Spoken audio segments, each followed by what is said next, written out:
In many ways, Art Nouveau is like the late neoclassical style. First, it's an umbrella term covering a broad range of styles in different countries. Second, it forms a bridge between two centuries.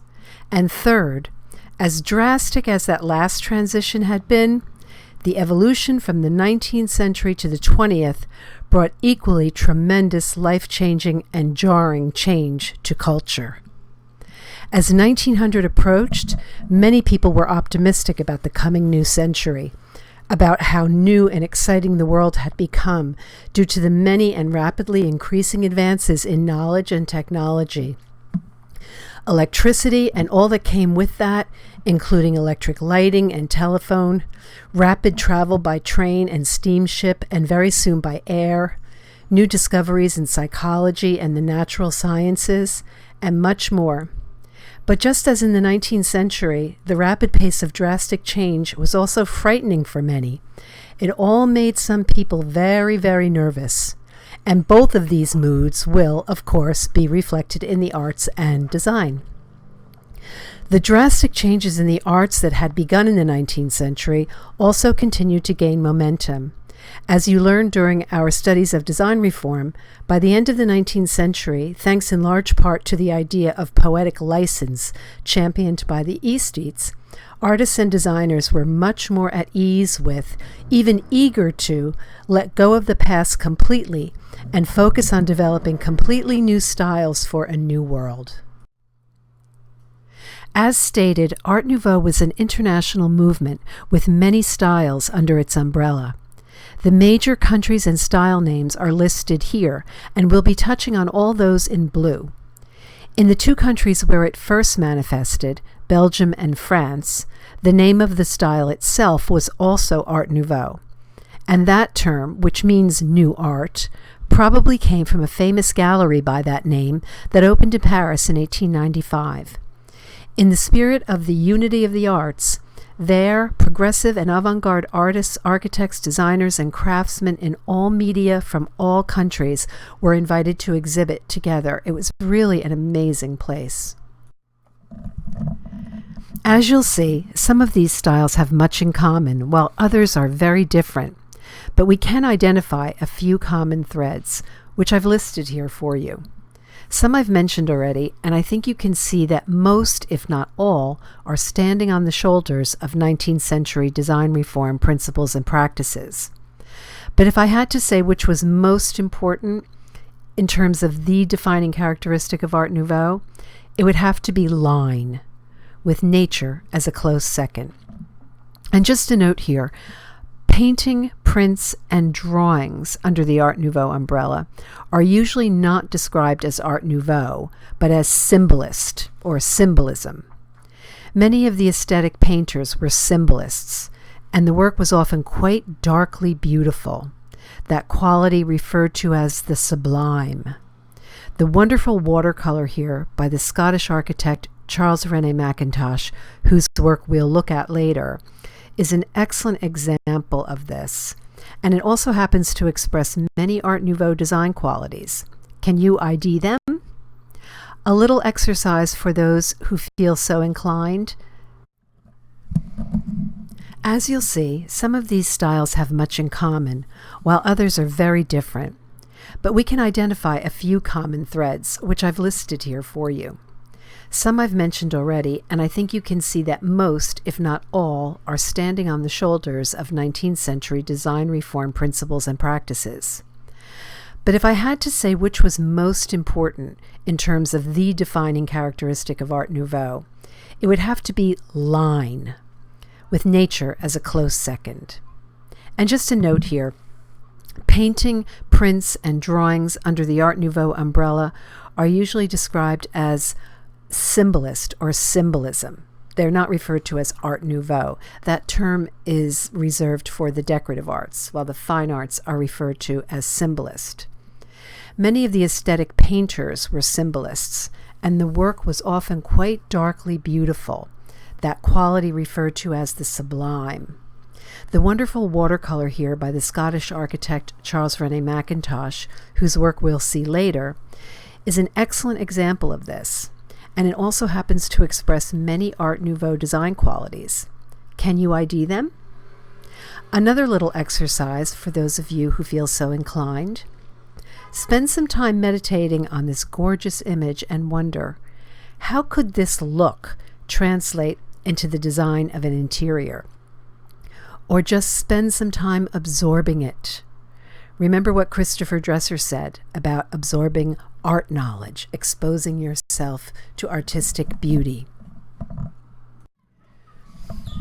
So, as I always do when trying to get my head around a large amount of diverse information, I start from the big, from the overall, and see if I can find two categories to start with into which one or the other thing will fit. And here it is. There are two basic and different types of Art Nouveau line. One is the literally organic, and the other is an abstraction of that. And it's helpful that the first type, in general, was the early expression, appearing mostly before 1900, while the second came after 1900. As you progress through the lecture, hopefully it will become clear to you that this is exactly the way the style should progress. Why? Because it shows a movement from the highly detailed and literal to the more stylized, abstract, and minimal.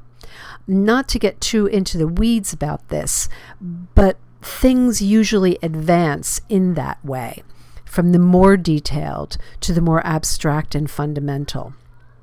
Enough of that for now. But we've talked enough about stylization and abstraction that you should be able to see here easily how the version on the right is an abstraction of what's happening on the left. The first looks like actual plant life, while the other is smooth and sleek with no recognizable details at all. The first type, as you saw, created an atmosphere that was dark and mysterious, almost as if you were trapped in a virtual haunted forest rather than eating dinner in a posh restaurant. Why? Well, the darkly beautiful influence of symbolism played a role, but on a subliminal level, there was something more interesting going on. Environments and objects or works of art like this are a true reflection of the context I spoke of earlier. Below the surface, many people were frightened, nervous, jittery. Why? Well, think about it. The discoveries and theories of people like Darwin, Freud, and Einstein were upending what everyone had believed for thousands of years about who they are, where they came from, and indeed the very nature of reality.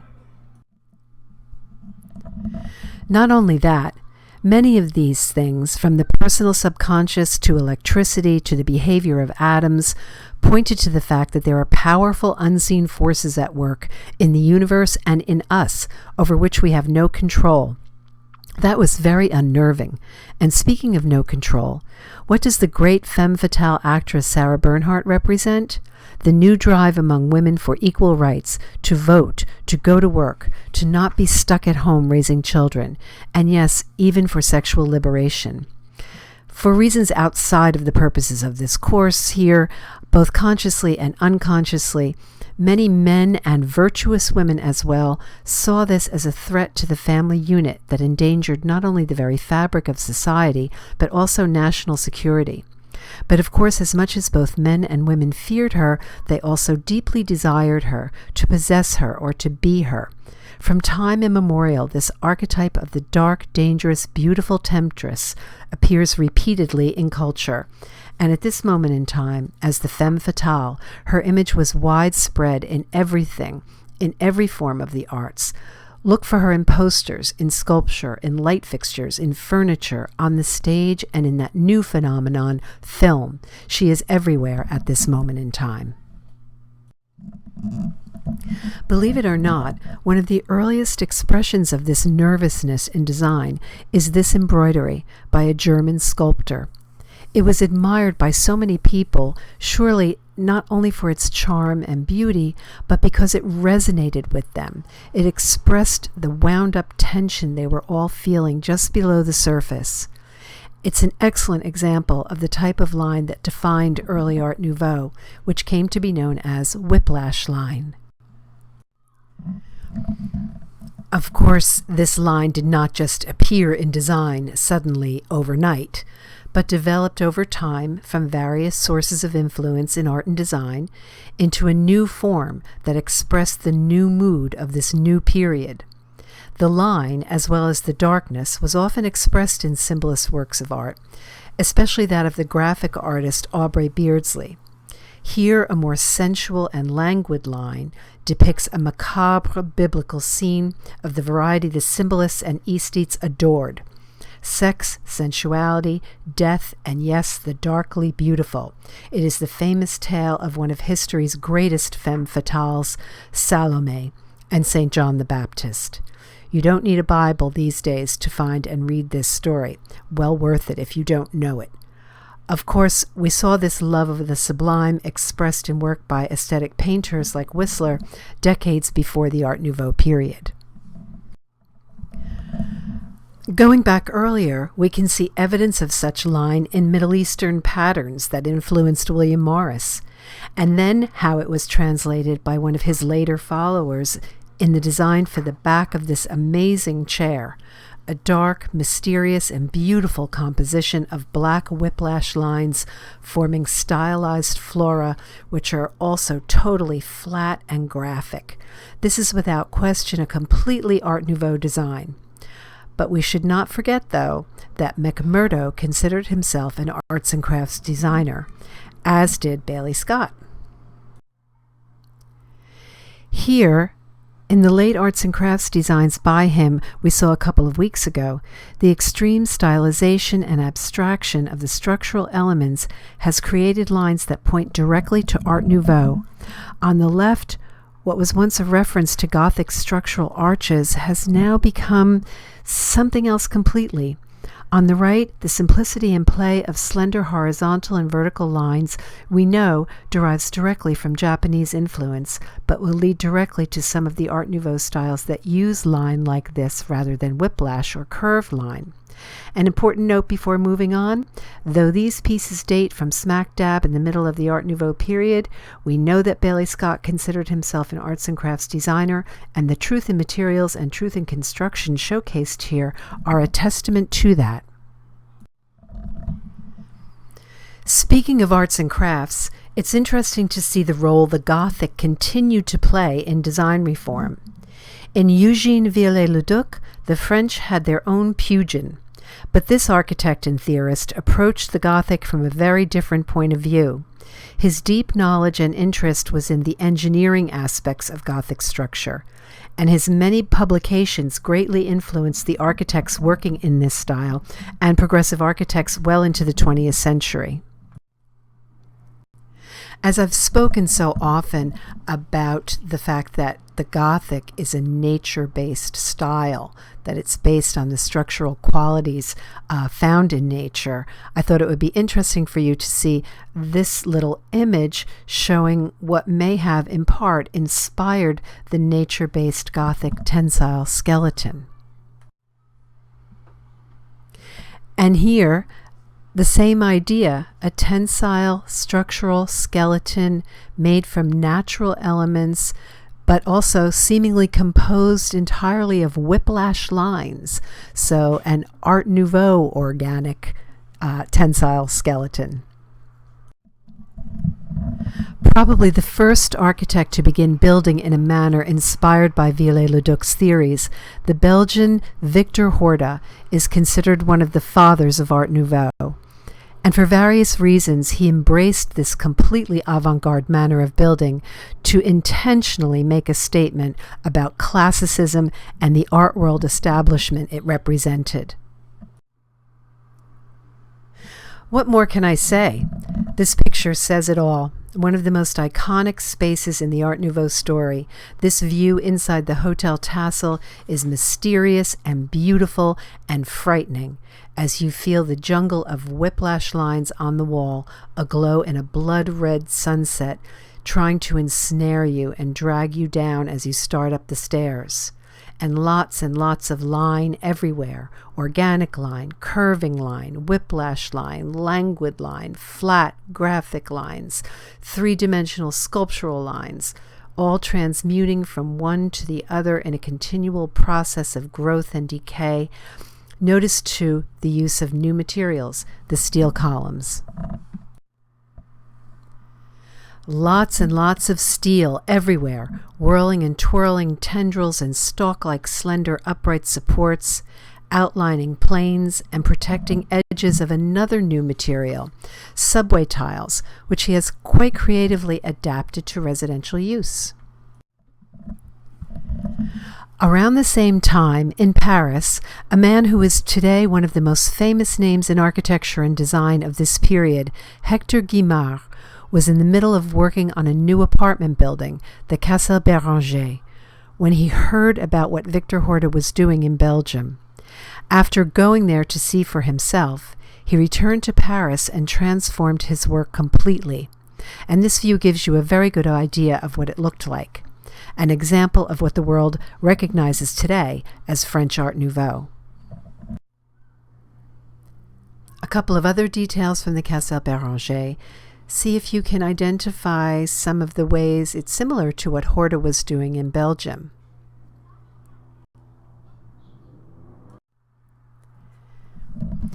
Here we see the concept applied to furniture at its most extreme. Do you recall that during the Rococo, designers often created fanciful drawings showing furniture growing into the walls? Of course, they didn't do it in reality, but now, yep. Some items of furniture become one with the architecture, or they are so site-specific that they could never be removed and used somewhere else without a lot of modification. In pieces like this, you can also get an idea of the sculptural quality of this type of Art Nouveau. It's linear, yes, but with highly dimensional carved details. If you've ever been to Paris, or even if you've never been, you may very well be familiar with the famous metro stations created by Guimard. Here and in the next image, great examples of whiplash line, sculptural elements, nature, and the darkly beautiful.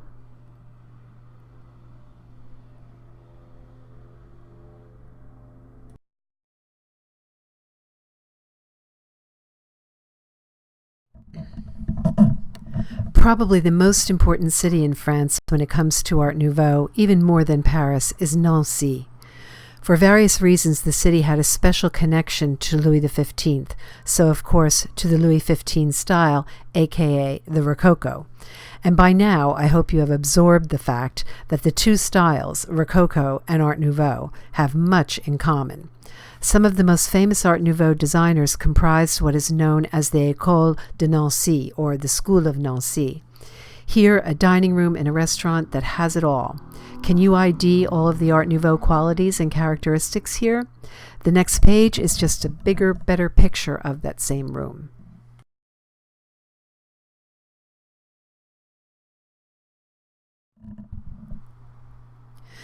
Nancy's most famous son is unquestionably the designer Émile Gallet. He's one of the most amazingly visionary and uniquely talented artists of his time, in the tradition of William Morris and Christopher Dresser. I've written a few basic bits of info here about him on the image, which gives you an idea of how the aesthetes were evolving more and more into a symbolist mood. In fact, they homed in on the idea of the subconscious as the seat of creativity, of artistic vision, and the artist as something of a wizard or alchemist who could, unlike the rest of us mere mortals, tap into it and bring their vision forth into the material world. This is exactly how his friend, the artist Victor Prouvé, has depicted him here. Gallet is today most famous for his glass, of which the best pieces are the technically complex and darkly beautiful, like the one shown here. Gallet also designed many pieces of extraordinary furniture. Remember how the aesthetes believed that looking to traditional forms of design, especially in one's own country, was a valid source of inspiration because it was truthful and meaningful. So what would you expect from an artist from a city with a deep connection to the era of Louis XV? Again, I've listed some key points on the slide for your review. Here, just a sample of the many, many kinds of prints and objects pouring in from Japan that were having such a tremendous impact on art and design, from Monet to Van Gogh to Godwin to Whistler and more. Do you see the relationship between those objects and this cabinet? In addition to a great respect for tradition and their national heritage, the Japanese greatly revere nature. And what I particularly love about this piece is the way Gale used the natural grain of the wood to create water and sky. The cabinet is also supported on a frame of literally organic elements.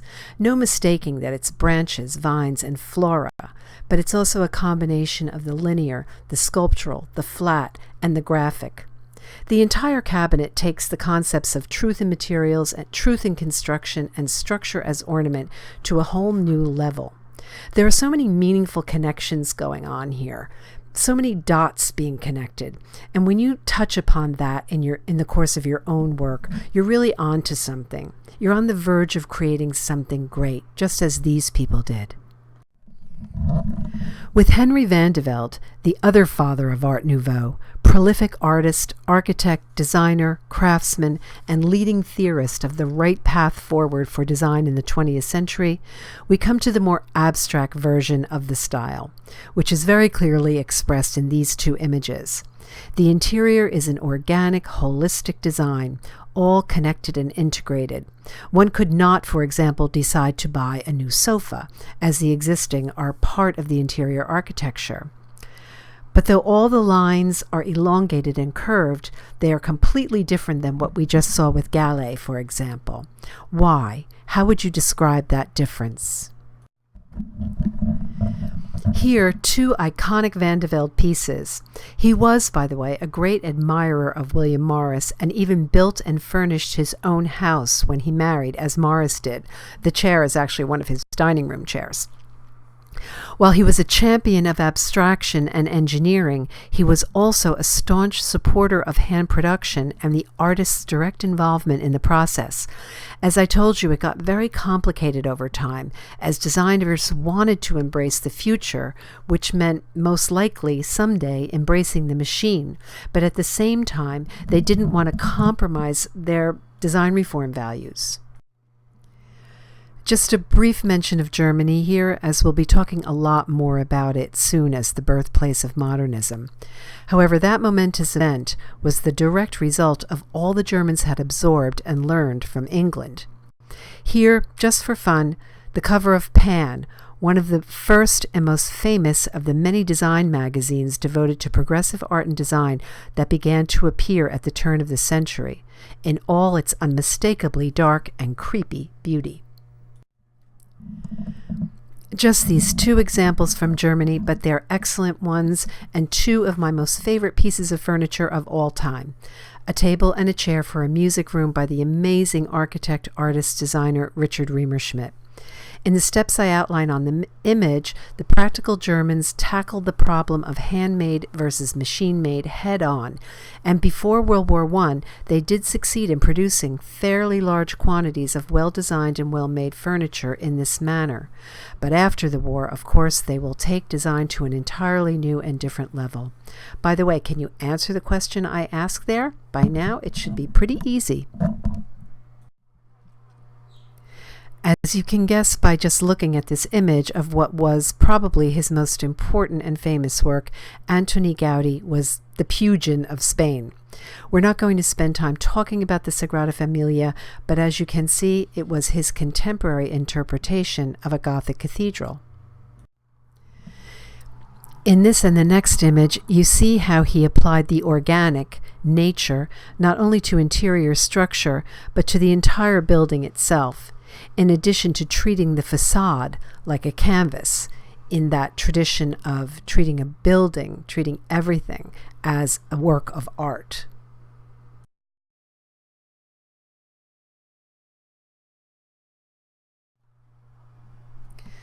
On the right, one of the most iconic chairs of this period and style. The organic form, emphasis on curving line, as well as the fact that it's made of solid wood with carved ornament, identify this as Art Nouveau. But hopefully you recognize this too as a great-grandchild of arts and crafts, truth in materials, and truth in construction. On the left, a truly asymmetrical piece of furniture, a very rare thing indeed, which is way ahead of its time. We won't see pieces like this until the art furniture of the second half of the 20th century. Just a quick note about America. The most famous progressive architect designers working at this time, in a manner that can be considered Art Nouveau, are Louis Sullivan and Frank Lloyd Wright. But for various reasons which will become clear later, they are both in a special category, the forerunners of modernism. Which leaves us with Louis Comfort Tiffany, whose lamps have all the hallmarks of the first type of Art Nouveau. Can you ID them? With the work of the Scottish artist-architect Charles René Mackintosh and his wife Margaret MacDonald, we move to an aesthetic that is so breathtakingly different and unique that it seems unfair to categorize it. However, when we analyze it, we can see how and why it fits under the Art Nouveau umbrella. But before looking at one of his best projects, what am I showing you here?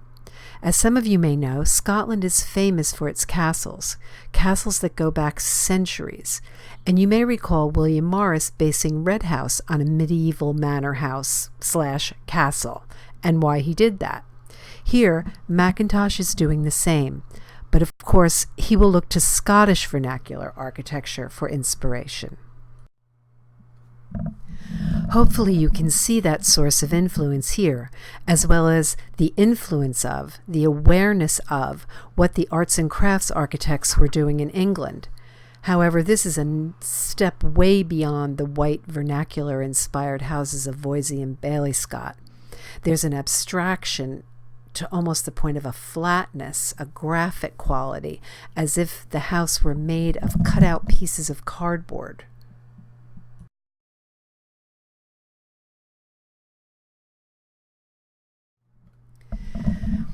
So I was saying, if we analyze it, we can see that it belongs under the Art Nouveau umbrella. First, the date, circa 1900, right in the middle of it. Next, the predominance of line, slender, tall, elongated, and play of equally slim, horizontal, vertical line, or printed on the walls and embroidered on the textiles, creating a graphic quality, as if you're looking at a drawing. So, as I said, if we analyze it, we can see it belongs under the Art Nouveau umbrella. First, the date, circa 1900, right in the middle. Next, the predominance of line, slender, tall, elongated, and a play of equally slim, horizontal, vertical line, or printed on the walls and embroidered on the textiles, creating a graphic quality, as if you're looking at a drawing or a print or a poster rather than a room. From there we can pick and choose. Nature abounds as ornament, but it's so abstracted you hardly recognize it. And I'll post more familiar points on the coming pages.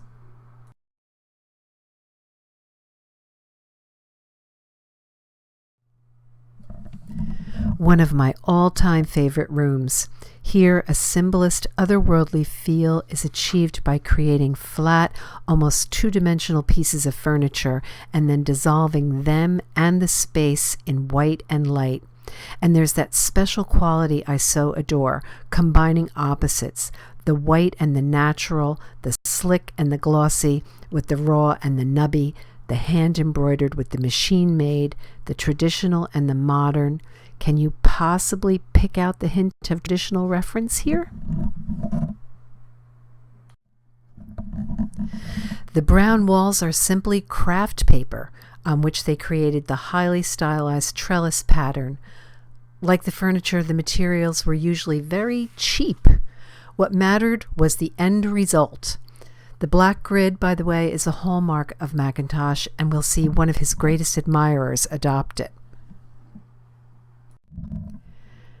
This and the next image are just a little bit about his wife, who was a highly trained decorative artist. She worked in mixed media and could create all manner of art and design using all kinds of materials.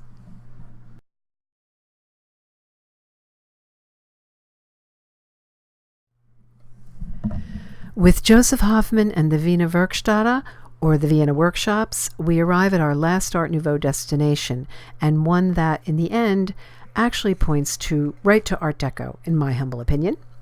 Joseph Hoffmann and a particular circle of artist friends were art and architecture students in the Vienna Academy of Fine Arts who rebelled against the highly traditional and stuffy status quo, just as artists had done in Paris and London. Known as the Vienna Succession, they mounted their own exhibitions inviting progressive artists, architects, and designers like Mackintosh and late arts and crafts designers to exhibit their work. Inspired by the tradition of William Morris, Joseph Hoffmann and the artist Koloman Moser founded the Vienna workshops based on the philosophy and practice of William Morris's design firm. Little did they know that they would also replicate the financial problems and moral conflicts of Morris and his firm. But before they closed in 1932, they had executed some of the best total works of art of the era. This was their first project, and if you spend some time analyzing it, looking at it, you might come to the conclusion that it was inspired by... Yep, Palladio. You guessed it. But of course, on close examination, we see that unmistakable Art Nouveau characteristic of line. He's created this flat, graphic quality. It's as if he's tracing the outlines of the building, the planes of every surface and facade with a marker. But in this case, a marker that makes a checkerboard pattern. This Hoffmann adopted from Mackintosh's grid, and he used it often in different ways. This was a very low-budget project, which gave them the opportunity to really practice that concept of the monetary value is in the design, not the material, and to do something we've seen in reform furniture, but not that often in interiors, structure as ornament. Hoffmann didn't spend money hiding the structural elements, but allowed them to become part of the design, even accentuating them with ornament. Here, just a few of the very famous objects from this project. Here, two iconic Hoffmann chairs from this period. The one on the left, the reclining chair, a descendant of the Morris Sussex chair, if you recall. I always found it ironic that at this point, when Hoffmann is such a staunch champion of the handmade, he makes a chair that not only looks like a machine, he even calls it that, the sits machine, a sitting machine. But again, it's context, see? Without even realizing it maybe. He's expressing one of the fundamental issues of the time in the design world, this struggle with the machine. I end this lecture with a project that was not the Wiener Werkstätte's last project, but it was the peak of their creativity, their best project ever. Even the famous Gustav Klimt claimed it as his best work. This may all be due to the facts that they had an unlimited budget and a client who was totally in line with their philosophy about beauty, that beautiful environments can change people's lives. But the level of luxury that permeates this project reflects that other eternal problem all reformers struggled with. Only the wealthy can afford such beauty. As for the architecture, it seems we've come to the point where the classical and the organic have finally come together. Organic in plan, classical in detail, like the apse and the ornaments you'll see. The rest of my comments are with the images.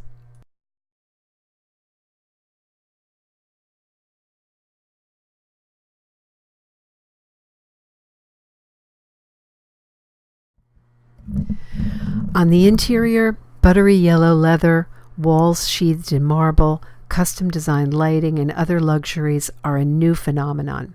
But what's still Art Nouveau here? Well, the room is a total work of art, that's for sure. This is the ultimate. Though the pieces are not built in, they have all been designed specifically for the space they occupy. And tall, slender line is front and center in the columns stretching up and through the mezzanine level, as well as furniture as works of art. A desk just like the one at the back left side of this image is next. A starkly simple geometric form covered with marquetry in a pattern that's so flat and sketchy. It looks like someone drew on it, just like it was a drawing, with a pen on the surface. The black on this reddish cherry color kind of even reminds me of the type of drawing that you would see on a classical Greek vase. And some of these ornamental details here, it looks like Moser might have been inspired, might have been looking at the ancient world. Yes, maybe Greece, maybe Egypt, but in a way it really doesn't matter. You know, it's something completely new and different and artistic. In the house that is the pinnacle of the total work of art, the dining room is the singular best example of it within the house. Every square inch was designed by the firm and treated in a way that makes it part of the whole. Every item belongs and was designed by them, even down to the flatware. The somewhat daring mix of luxurious architectural finishes is certainly part of the ornamental effect, and though they're all so different, they don't fight with each other, perhaps because they are somewhat overshadowed by the one element that is so prominent. The murals are what we focus on. In a way, the rest is just there to support them.